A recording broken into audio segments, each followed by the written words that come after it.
अब आपको इंटरमीडिएट के बाद अपने बच्चों को रियाद से बाहर भेजने की कोई जरूरत नहीं है, क्योंकि रियाद में आ गई है the big academy. The big academy offer कर रही है प्रीमियर ग्लोबल हायर एजुकेशन अपने स्टूडेंट्स के लिए। इनका कैंपस रियाद में मौजूद है, मतलब कि आपके बच्चे बिग अकेडमी के ऑन कैंपस में जाके पढ़ाई कर सकते हैं। यहाँ पे दुनिया भर में माने जाने वाले बैचलर्स और मास्टर्स के प्रोग्राम्स अवेलेबल हैं।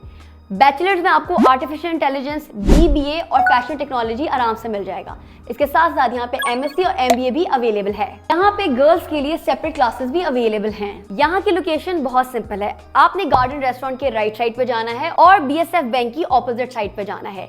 ये लिफ्ट आपको फर्स्ट फ्लोर पे ले जाएगी, जो कि द बिग अकेडमी की जगह है। द बिग अकेडमी का फी स्ट्रक्चर बहुत ही अफोर्डेबल है। यहाँ पे फ्रांस रिकॉग्नाइज्ड डिग्रीज मिल रही हैं, तो अब आप लोगों को अपने बच्चों को अपने से दूर भेजने की कोई जरूरत नहीं है। आज ही विजिट करें द बिग अकेडमी को और अपने बच्चों को यहाँ के बैचलर्स और मास्टर्स प्रोग्राम में एनरोल कराएं।